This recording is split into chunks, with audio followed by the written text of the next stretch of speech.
I'm Jess, and it's so great to be with you for a few moments today. Welcome to Kingston Standard Church, our online version. I'd love to invite you to connect with us online or in person. If you're in the Kingston area, come on out. We would love to see you. If you're limited to online connection though, not a problem. Just be sure to check out our website for at-home worship resources. But in the description box of this video, you're going to find the link to our website. As well, you can always follow us on YouTube and like us on Facebook, and be sure to subscribe to both so that you'll stay up to date on all the new content when it's posted. We have a variety of resources available to families and kids on both Facebook and YouTube, so if this is your first time joining us, or if you've been here before, we want to encourage you to go ahead and check that out, because our mission is to equip families for the conversations that they have together to learn and grow and follow Jesus. And if you want to touch base personally, then feel free to reach out. You can send us a message on Facebook, or you can use the address below. So let's dive in and see what we're going to learn about today. When my parents passed away a few years ago, I inherited a number of old photographs and pictures and slides. And as I've been working through some of those, I find them very fascinating, and they trigger a number of memories along the way. And one of them in particular has been a consistent set of images of when I was a child around bedtime. And if you see any of those pictures, there's a character that is always consistent and present in my early years. It was a particular teddy bear that I just knew as Teddy. He was a special character. At one point, he was bigger than I was, and then I grew to be larger than him. But he was a consistent character, and he was always present. He sat on the bed and waited for me to be able to return to bed later that night. And so that teddy bear security thing was something that was very, very much at work in my young life. Now, there was one time when we were getting ready to go to my grandparents' place, which was in the northern part of New Brunswick, and we were already a couple hours down the road, maybe a little more, on a 3.5-hour trip, and I realized that Teddy was still sitting on the bed. And this was a moment of shock. I yelled to my parents, "We have to turn around. Teddy can't be left behind. We can't leave him there. What's going to happen to him if he stays there all the time we're at my grandparents' house?" I mean, the security triggers were just signaling in my head, and I was panicking. And in a healthy parenting moment, my folks kind of talked me down off the ledge and helped me to be able to kind of work through the fact that Teddy was going to be okay. They didn't turn around. They kept going. And eventually, Teddy's hold over me was kind of broken, and there came a point where that trip was a part of the catalyst of helping me to move beyond my security need for Teddy. Now, really, what kind of security did Teddy really afford? If there had been a car accident, was he going to be able to call 911? If there'd been a snowstorm, was he going to keep me warm? In some of the bigger things of life, Teddy was not really as helpful as I kind of thought he was. And you know, in our lives, we have a number of things maybe that aren't a teddy bear, but there's another whole list of things that maybe have come up in life that we've found security in, things that have helped us to feel even a sense of security. And when we really start to dive below the surface, they may not be quite as powerful as we think. Now today, we're talking about lying. And lying can be that same kind of security blanket, that security system for many of us in life. Lying is something all of us at some point or another have done, and it usually starts when we're young. We maybe get confronted with the question, how did this happen? And in the panic of the moment and in the fear of punishment, we've said, I don't know, or I didn't eat it, or I didn't know how he got hurt. I have no idea. And it may even be the classic, well, I was getting it for you. And at some point, we graduate to more complicated stories, exaggerations or denials, cheating, maybe stories that just include partial facts. And many of us who are hearing this today may still find ourselves trapped in a security of lying from time to time, maybe even pretty frequently. And it's amazing when people have done studies on this whole issue, how often is it that people lie? One study suggests that the average person lies about 4 times a day. The interesting thing is, another study on conversations and relationships says that 60% of people in our world today are struggling to hold a 10-minute conversation without lying at least once. Now, whether it's to impress or to avoid conflict, whether it's to protect ourselves or someone else, whether it's to shift blame, or whether it's even to be nice, there are many people that are around us that would say lying is a useful part of the way that they operate on a daily basis. Now today, as we have a look at what Paul has to say, he shares with us a perspective of lying, and the language he uses is really that we often will be hanging on to things that hold us back from truly growing up. And we find that we're not as healthy as we think when we lean on lies that we count on to help make us feel secure. Our text today is in Ephesians chapter 4, and it's verses 17 through 32. In a few minutes, we're going to read a section of that, but I'd encourage you to read through this whole chapter at some point. Chapter 4, Paul is sharing with us that for people who choose to follow Jesus, that truth is about developing and maintaining unity, not just for our families or for a variety of different kinds of issues of trust, but so that people in our faith circle and in our congregation will all lead a healthier, more mature kind of life, a God-centered, Holy Spirit-led life that, as we allow Him to work in our hearts, He revolutionizes our speech as a part of that. He helps us to see that as the truth grows in us, the truth flows through us. Now, we know that this is not just critical to areas of trust, but it's about operating cohesively with other people who are following Jesus together to be part of what God is doing in the world today. And there are huge challenges if we choose to ignore this. And watch as we read what he has to say, and he shares the symptoms of not growing up in this area. He uses the Gentiles as a parallel of someone who chooses to remain immature. Verse 17 starts off, "With the Lord's authority I say this, live no longer as the Gentiles do, for they are hopelessly confused. Their minds are full of darkness. They wander far from the life God gives because they close their minds and harden their hearts against Him. They have no sense of shame. They live for lustful pleasure and eagerly practice every kind of impurity." But that isn't what you learned about Christ. Since you have heard about Jesus and have learned the truth that comes from Him, throw off your sinful nature and your former way of life, which is corrupted by lust and deception. Instead, let the Spirit renew your thoughts and attitudes. Put on your new nature, created to be like God, truly righteous and holy. So stop telling lies. Let us tell our neighbors the truth, for we are all parts of the same body. Now, as I mentioned, Gentiles here are a parallel for anyone who wishes to ignore God's wisdom and direction in life that draws us towards transformation and allowing God to have more of us in life.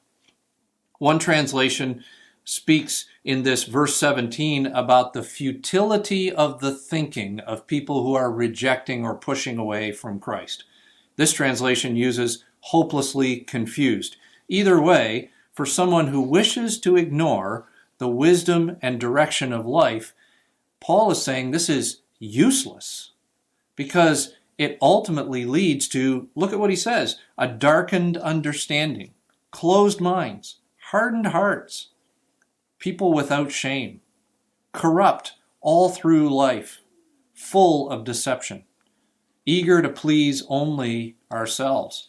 And if we back up into verse 14 before we started reading, we see that the result of this attitude, the result of this heart, is that there is a danger that we are easily tricked by lies and things that sound like they're genuinely true.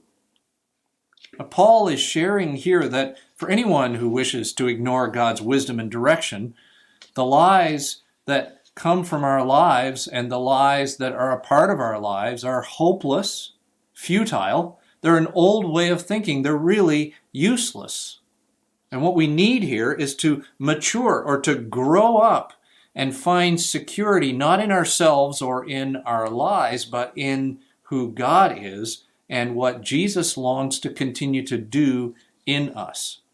The language here is language about redemption and renewal. Verse 24 says, put on your new nature. Verse 22 says, throw off your sinful nature.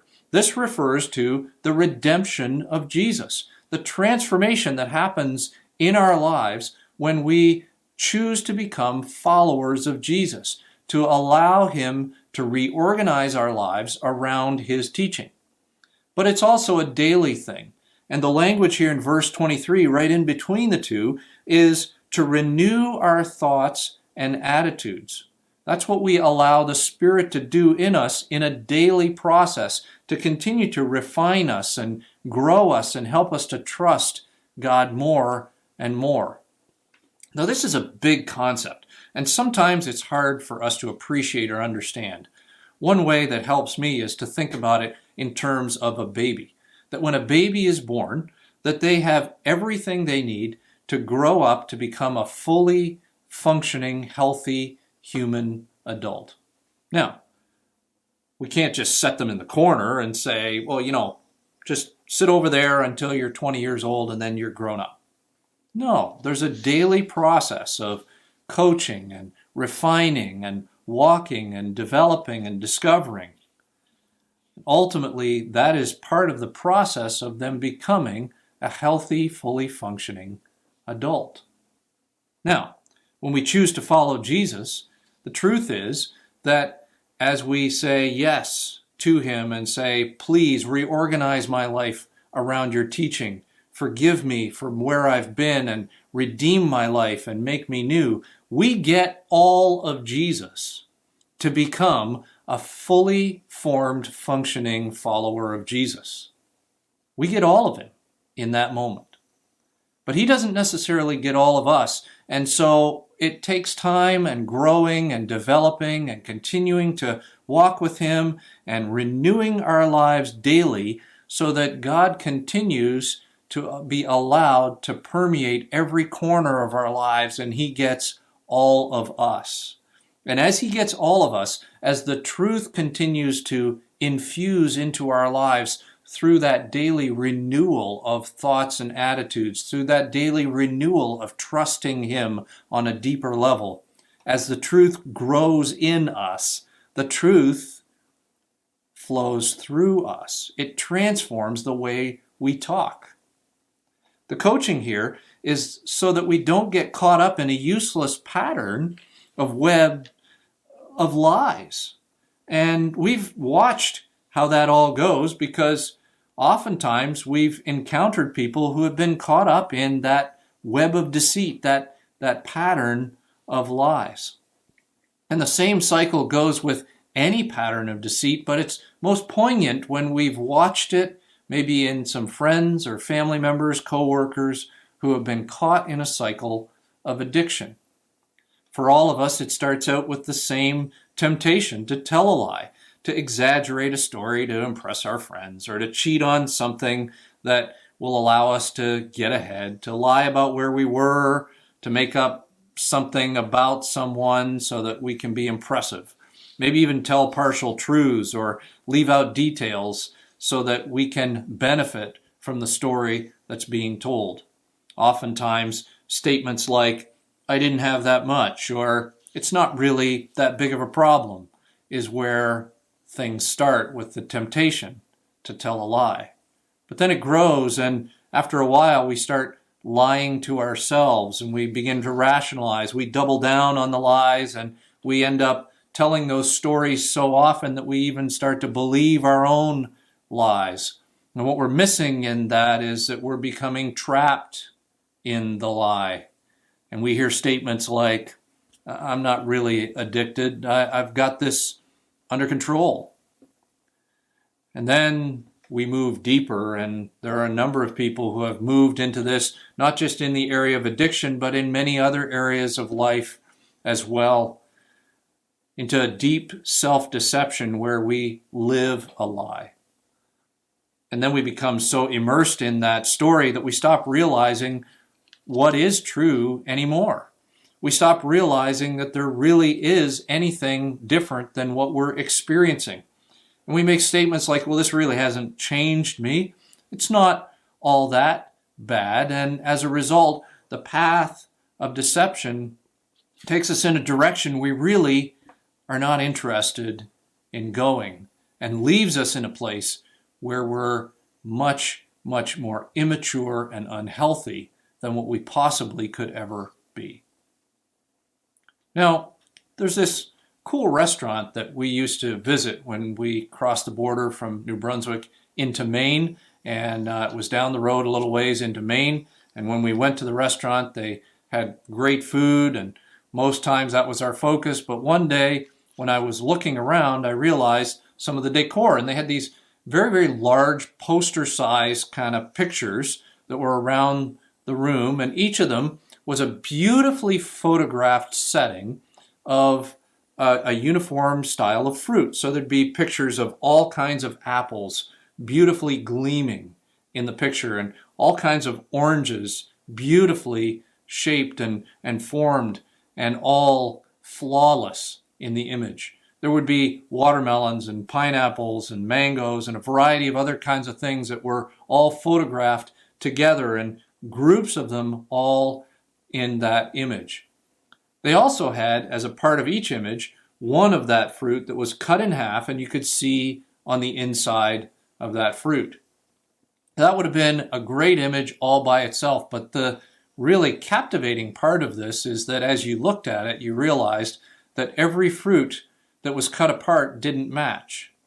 The picture of the apple that was cut apart had the content of an orange, and the picture of a pineapple that was cut apart had the image of a watermelon on the inside. And as you looked around, the cherries and the mangoes and the kiwis, they didn't line up on the inside out.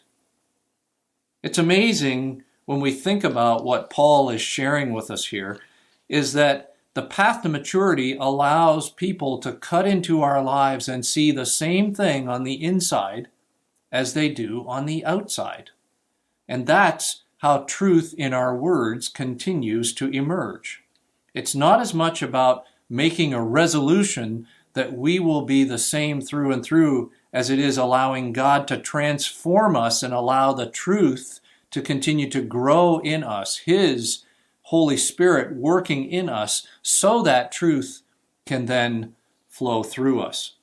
And this is huge in our relationships as we consider our relationships with people who follow Jesus or people who don't follow Jesus, or those who are part of our family, or in any setting we find ourselves to be the same person through and through. And that happens, as Paul says, as the truth grows in us. It changes our words, and it allows the truth to flow through us. And so often when we lean on a lie instead of the truth, what we're really revealing on the inside, the real roots of all of that, is that we don't completely trust God. Now, we could trust His direction to bring wholeness in our lives, But when we lean on a lie, we tend to succumb to fear sometimes, to bring us security in the midst of that moment. That story feels a little bit more secure for me to tell it that way than it does for me to tell the whole truth. Or when we lean on a lie, it can somehow kind of make us feel like we're going to get more, but ultimately what we end up doing is we have really less of what matters. We sometimes lean on a lie to help others like us better, but at the end of the day, all we end up with is relationships that are built on stories that aren't true.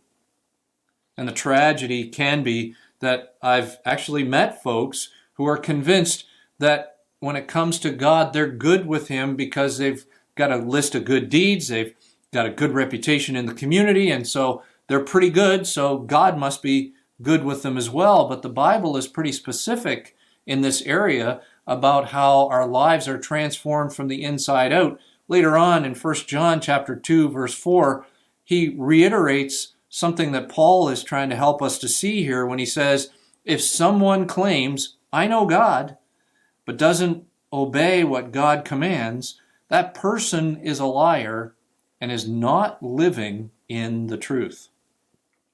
Ultimately, the measure of our walk with God is how we're continuing to be transformed by His Holy Spirit to look more and more like the character of Jesus. Not just adding up good deeds of His goodness or, someday hoping that those good deeds will tip some kind of a scale so that God will look at us with favor. It's about trusting the redemption of Jesus, Him transforming our lives, engaging with Him to continue to allow our lives to be shaped around what He has to say. And that's when we get all of Him to become the fully formed follower of Jesus that we can be. But as Paul says, there's still that process of growing in the renewal of Jesus as He gets all of us. Now, Paul's pretty clear here that lies are going to bring bondage to our lives. And when we're thinking about dealing with lying in our lives, it's not just about another resolution that I'm going to change. It's really about allowing not just the truth to bring freedom, but to grow up into what God's Holy Spirit longs to do in our lives, to allow His truth to grow in us so that the truth can continue to flow through us. And we leave our old ways of thinking, the places where we found security that weren't a part of Jesus, that were rooted maybe in us or in people liking us or in the fear that may have caused us to lean on a lie to find the security we think we're going to discover. Some of you today may have told some lies, and today you may be challenged to consider what you will do as God encourages you to deal with some of those lies. They may have been, as I mentioned, something that you've told along the way. Maybe in the course of this conversation, you're realizing that some of those have maybe even gotten out of hand, gotten ahead of you, and you're not even sure how you're going to deal with them anymore. They may have even started to influence the way that you see what is true and what isn't. The Bible continues to reinforce, and John, the author we mentioned earlier, also says that if we confess this, He is faithful and just and will forgive us and purify us from all unrighteousness, all of those things that are part of our lives that are inconsistent with truth continuing to become the reality of God's Holy Spirit growing in us. As we trust God to redeem our lives and set us on that path of maturity, it's not just a path of hoping that we're good enough.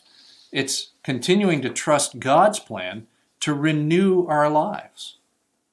Now, in some of the cases, as you think about some of these lies, it may also include a confession. One author in the Bible, James, helps us to see that if we confess these things to each other and pray for each other, it's designed so that we would be healed. Conversations that may be needed to clear the air, maybe even some scary ones too, are part of the road of maturing in Jesus, in trusting Him to be able to allow the truth to be present in all of our lives. And just imagine the freedom that would be a part of putting those behind you. No need to hide anymore. Inside and outside are matching up. And as we trust God's plan for the security of His truth instead of our own kind of web of deceit, the potential moment here is for Jesus to get more of you, and that truth would be growing in you so that truth will continue to flow from you. As we lean on the life of truth that we find in God, instead of leaning on lying, we find ourselves maturing and growing up in Him.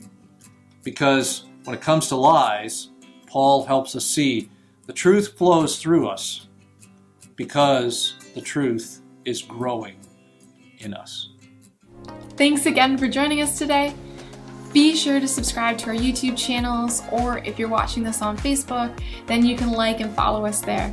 And it would mean so much to us if you took a moment to comment, like, and share this video so that others are able to enjoy it as well. And hey, if you're in the Kingston area, come on out. We would love to see you. Please know though that you are loved and that we're praying for you. And we certainly appreciate your prayers too. We'll see you soon.